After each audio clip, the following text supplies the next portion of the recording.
सियासत में नेताओं के बीच जंग मुद्दों को लेकर होती है, लेकिन कभी कभी नेताओं की जुबान अपराधियों वाली हो जाती है। बांग्लादेशी घुसपैठियों के खिलाफ बीजेपी की मुहिम से कांग्रेस और तृणमूल कांग्रेस के नेता ऐसे बौखला गए कि अब वो बीजेपी को कब्र खोदने और मुंह में एसिड फेंकने की धमकी देने लगे। ये धमकी झारखंड के मंत्री इरफान अंसारी और मालदा के तृणमूल नेता अब्दुर रहीम ने दी है।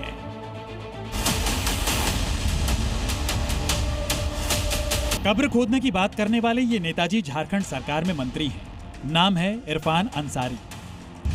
कांग्रेस के कोटे से हेमंत सोरेन सरकार में मंत्री इरफान अंसारी को पता है कि बांग्लादेशी घुसपैठियों के मुद्दे पर बिहार हो या झारखंड, हर जगह बीजेपी आक्रामक है। इसलिए इरफान अंसारी जहरीली जुबान से अपने समर्थकों के सामने शेखी भगार रहे हैं। वो बीजेपी को इसलिए धमका रहे हैं ताकि कांग्रेस को मुस्लिमों का एक मुश्त वोट मिलता रहे। बदजुबानी वाली पॉलिटिक्स इरफान अंसारी को शायद इसलिए भी पसंद है क्योंकि उनका असली मकसद कांग्रेस के केंद्रीय नेतृत्व की नजरों में चढ़ना है। कुछ दिनों पहले पटना में कांग्रेस दफ्तर के सामने बीजेपी के कार्यकर्ताओं ने प्रदर्शन किया, जिसमें दोनों पार्टियों के कार्यकर्ताओं के बीच लाठियां तक चली थी। पर इस झगड़े का दर्द बिहार के नेताओं को कम और इरफान अंसारी को ज्यादा हुआ था। तब उन्होंने बीजेपी के दफ्तरों को खंडहर में बदलने की धमकी तक दे डाली थी। बिहार में जिस तरह से भाजपा ने कांग्रेस के कार्यालय में घुसकर तांडव मचाया है, तो निश्चित तौर पर हम सब में आक्रोश है। और मैंने कहा है इन लोगों को, मैं अगर है चुनौती देता हूं इन लोगों को, आ जाओ झारखंड।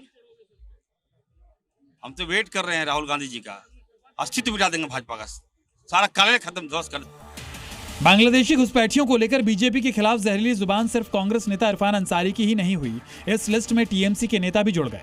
मालदा के टीएमसी नेता अब्दुर रहीम बख्शी तो कब्र खोदने से आगे निकलते हुए बीजेपी नेताओं पर एसिड अटैक की धमकी दे दी। कांग्रेस हो या तृणमूल कांग्रेस, दोनों ही पार्टियों को बीजेपी से राजनीतिक दुश्मनी है, लेकिन कब्र खोदने और एसिड अटैक जैसी धमकियां किसी भी सियासी जंग में जायज नहीं ठहराई जा सकती हैं।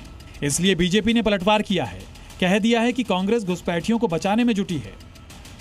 देश के संसाधनों पर देश के ही नागरिकों का पहला अधिकार है। जो ये कहेगा उसको कब्र में दफना दिया जाएगा, और महिमा मंडन उनका होगा जो कहेंगे बांग्लादेशियों का देश के संसाधनों पर पहला अधिकार है, उनका वो महिमा मंडन करेंगे। इस वर्ष बिहार में और अगले वर्ष पश्चिम बंगाल में चुनाव होने हैं। दोनों ही जगहों पर बीजेपी बांग्लादेशी घुसपैठियों का मुद्दा जोर शोर से उठा रही है।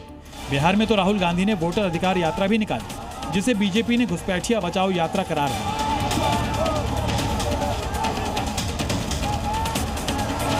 शायद यही वजह है कि कांग्रेस और तृणमूल कांग्रेस दोनों ही पार्टियां बीजेपी के खिलाफ विवादित बयान देकर मुस्लिमों की रहनुमा बनना चाहती हैं। इसलिए कब्र और तेजाब जैसे जुबानी हथियार से बीजेपी पर वार कर रही हैं। ब्यूरो रिपोर्ट, जी मीडिया।